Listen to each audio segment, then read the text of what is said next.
ચાલો મિત્રો, હવે આપણે સ્વાધ્યાયના દાખલા છે એમાં જોઈએ તો આપણે પહેલો દાખલો છે અગાઉ ગણી ગયા છીએ. બીજા દાખલાની રકમ છે એ જોઈએ તો 10 સેન્ટીમીટરની બાજુવાળો, ઓકે, એટલે એક લંબાઈ આપી છે 10 સેન્ટીમીટર, એને મીટરમાં ફેરવીએ ને મિત્રો તો 0.1 મીટર થાય. એટલે 0.1 મીટરની બાજુવાળા નિયમિત ષટકોણ એટલે તમે બધા 6 બાજુઓવાળો એક ષટકોણ આકૃતિમાં મેં દર્શાવ્યો છે. આવા ષટકોણના દરેક શિરોબિંદુ ઉપર વિદ્યુત ભાર છે એ કેટલા મૂલ્યનો, તો કે 5 માઇક્રોકુલમ, એટલે થાય 5 × 10⁻⁶ કુલમના વિદ્યુત ભારો મૂકેલા હોય તો ષટકોણના કેન્દ્ર પર સ્થિતિમાન શોધવાનું છે. એટલે VO આપણે કહીએ એને, તો VO આપણે શોધવાનું છે. હવે ષટકોણથી જો આ 60 ડિગ્રીનો ખૂણો હોય, અહીંયા ષટકોણ આપ્યો હોય એટલે સ્વાભાવિક છે કે 60 ડિગ્રીનો ખૂણો હોય અને બધી જ બાજુઓ છે, ઓકે, એનું કેન્દ્રથી અંતર કેટલું હોય, સરખું હોય. એટલે આપણે આમ કહીએ તો OA બરાબર OB બરાબર OC બરાબર OD બરાબર OE બરાબર OF, ઓકે, એ અંતરો બધા કેવા હશે, સરખા હશે.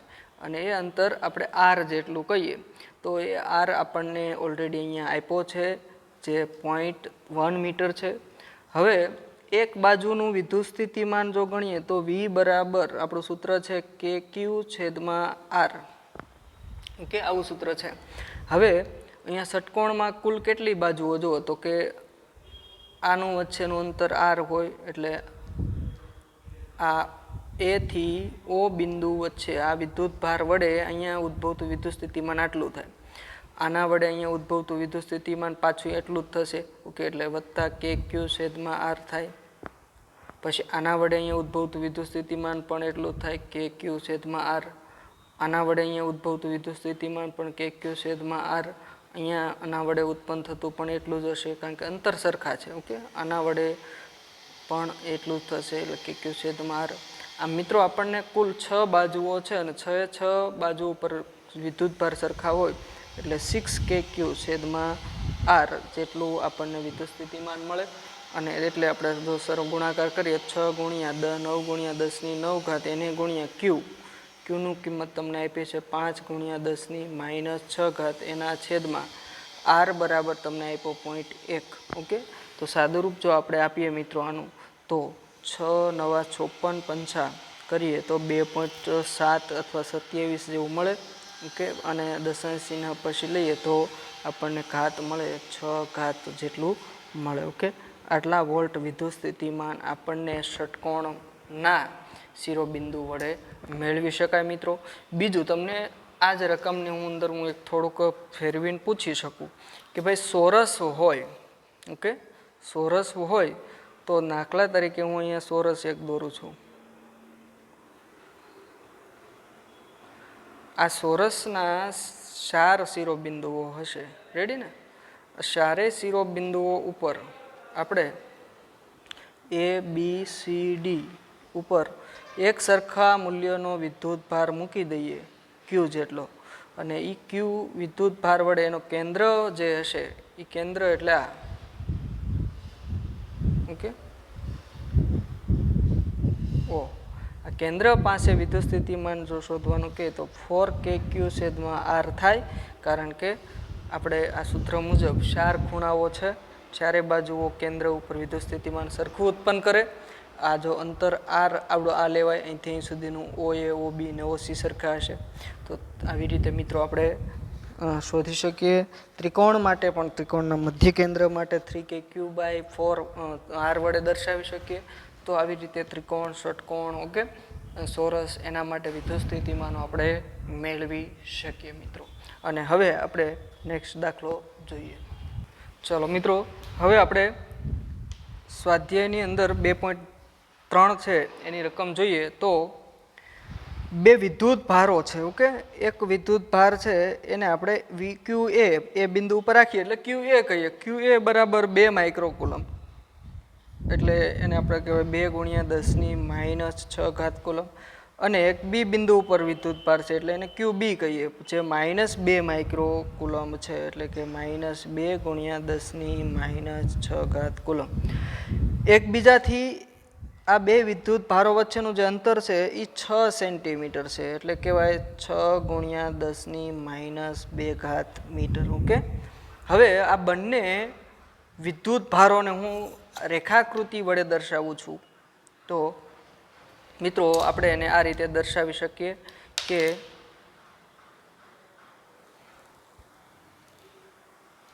હું અહીંયા એ રેખાકૃતિમાં એક એ બિંદુ અને એક બી બિંદુ.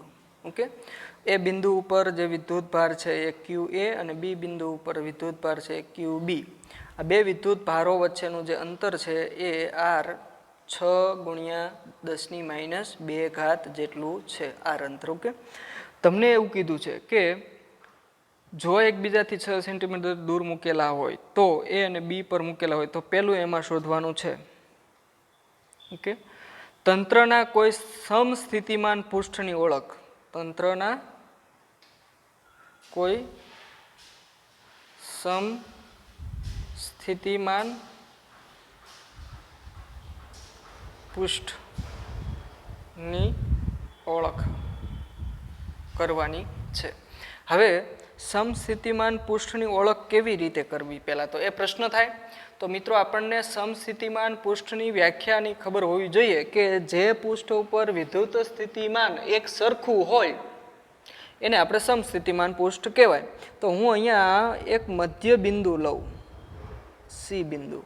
ઓકે, એ અને બી જે વિદ્યુત ભારોને જોડતી રેખા છે એના ઉપર મધ્ય બિંદુ લઉં અને આ મધ્ય બિંદુમાંથી એક સમતલ દોરું છું.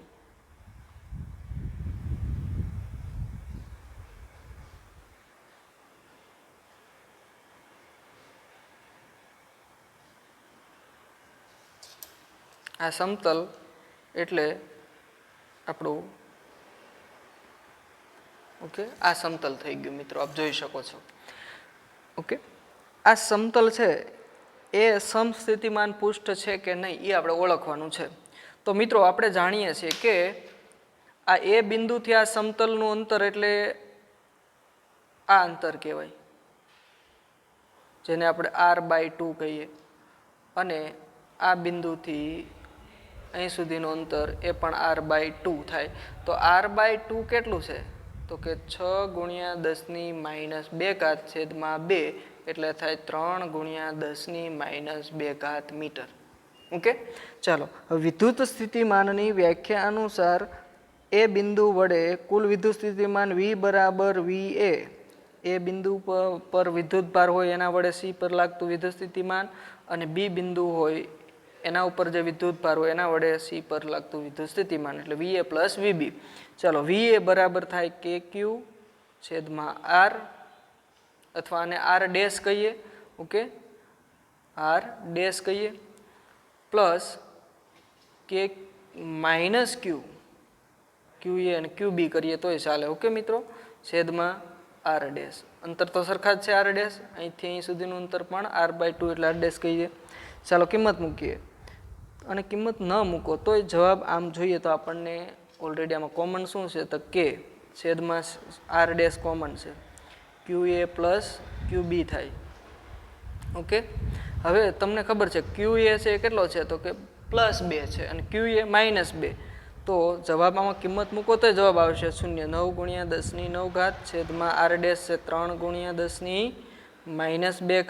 અહીંયા છે 2 ગુણ્યા 10⁻6 અને માઇનસની નિશાની 2 ગુણ્યા 10⁻6. તો આ તો જવાબ 0 થઈ ગયો. 0 સાથે કોઈ પણ સંખ્યા ગુણો તમે તો મિત્રો એ 0 જ થવાની. તો આપણો જવાબ કેટલો આવ્યો? 0 આવ્યો. એટલે વિદ્યુત સ્થિતિમાન છે ઈ આ પૃષ્ઠ ઉપરના દરેક બિંદુએ કેટલું હશે તો કે 0 હશે. એ પછી આ બિંદુ આ બિંદુ આ બિંદુ આ બિંદુ કોઈ પણ બિંદુ હોય એ બિંદુ ઉપર વિદ્યુત સ્થિતિમાન સી બિંદુ ઉપર જ્યારે સમતલ બનાવીએ ત્યારે સમતલ ઉપર તો આ આપણું કયું બિંદુ સમતલ કહેવાય તો સમસ્થિતિમાન પૃષ્ઠ કહેવાય. અને ત્યાં વિદ્યુત સ્થિતિમાન એક સરખું છે, 0 છે.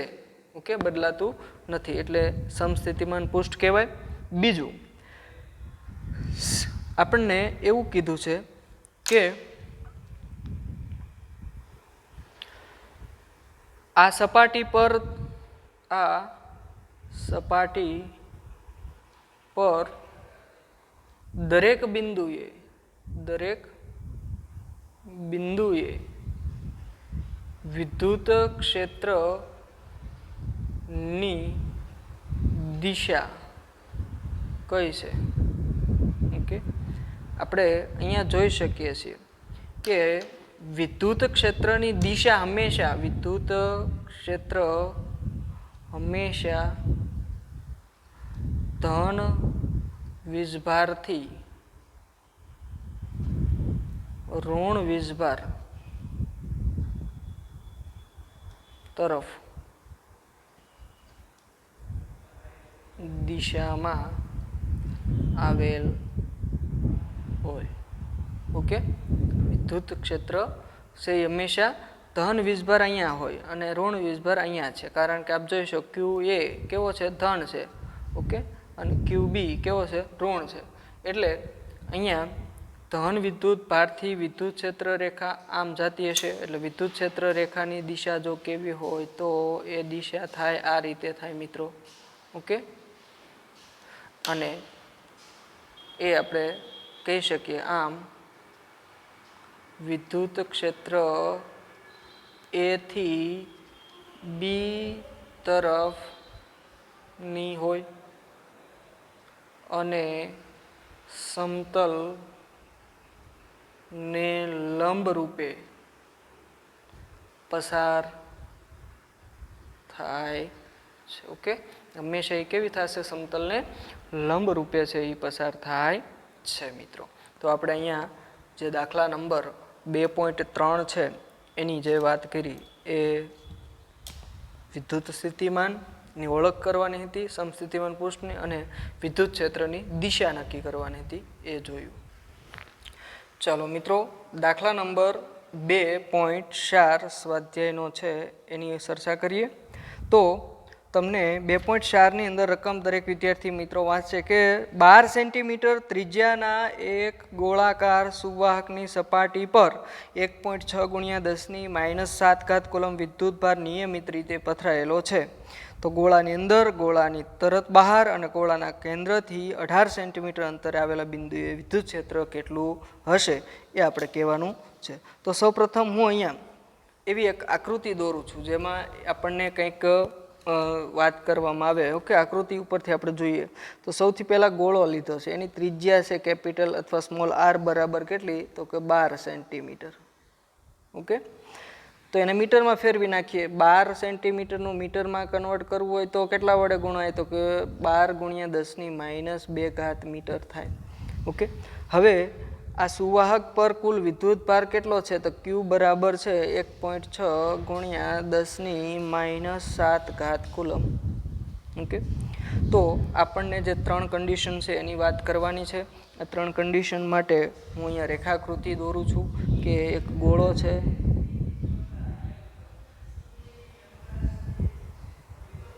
ઓકે, એનું કેન્દ્ર છે. આ કેન્દ્રથી અહીં સુધીનું જે અંતર છે એ સ્મોલ આર છે. અહીંયા સપાટી ઉપર શું પથરાયેલો છે? તો કે વિદ્યુત ભાર પથરાયેલો છે જે ક્યુ જેટલો છે, આપણે જે અહીંયા 1.6 × 10⁻⁷ કુલમ જેટલો આપેલો છે.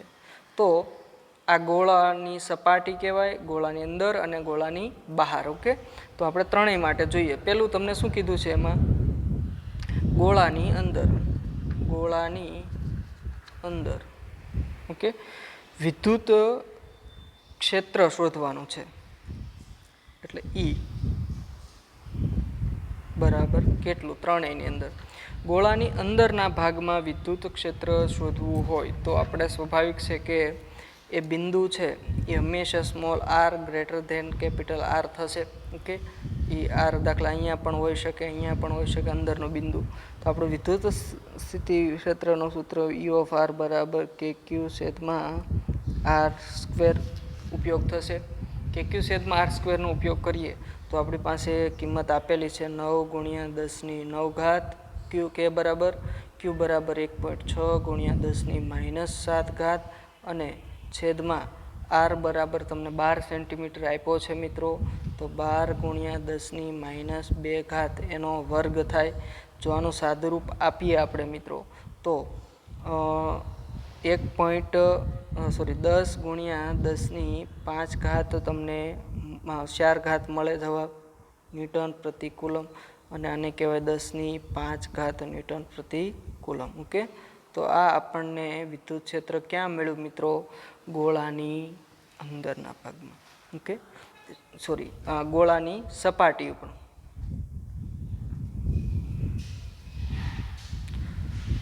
એટલે બી આપણે શોધ્યું. અને એ જો વાત કરીએ તો એમાં ખાસ તો શું, તો અંદર કોઈ વિદ્યુત ભાર નથી, એટલે અહીંયા ઈ બરાબર કેટલો થશે? 0 થશે. અહીંયા ઈ આપણે શોધ્યો કેટલો? 10⁵ સપાટી ઉપર. ઓકે, અને તમને એવું કીધું છે કે કેન્દ્રથી કેટલું અંતરે? ગોળાના કેન્દ્રથી 18 સેન્ટીમીટર અંતર, એટલે આ 18 સેન્ટીમીટર અહીંયા કંઈક થાય. ઓકે, જે આ બિંદુએ વિદ્યુત સ્થિતિમાન આપણે શોધવું છે, તો એ સૂત્ર થાય ઈ બરાબર KQ/R². અને એ સૂત્ર મુજબ 9 ગુણ્યા 10⁹ ગુણ્યા 1.6 ગુણ્યા 10⁻7 એના છેદમાં R બરાબર 18 સેન્ટીમીટર, એટલે 18 ગુણ્યા 10⁻². સાદુરૂપ આપીએ તો 444, એને ગુણ્યા 10⁵ થાય, એટલે 4.44. ઓકે, એને ગુણ્યા 10⁴ ન્યૂટન પ્રતિ કુલમ આપણો જવાબ મળે. જે બિંદુ શું કહેવાય? તો કે કેન્દ્રથી બહારનું બિંદુ છે, કે સપાટીની બહારનું બિંદુ. ઓકે, વિદ્યુત ક્ષેત્રનું સમીકરણ આપણે. અને અંદરના ભાગમાં જે ઓકે, અંદરના ભાગે વિદ્યુત ભાર નથી, તેથી વિદ્યુત ક્ષેત્ર કેટલું થાય? 0 મળે. ઓકે, આ ત્રણેય કિસ્સાઓ આપણે વાત કરી કે ગોળાની અંદર, ગોળાની બહાર વિદ્યુત ક્ષેત્રો કેટલા હોય છે.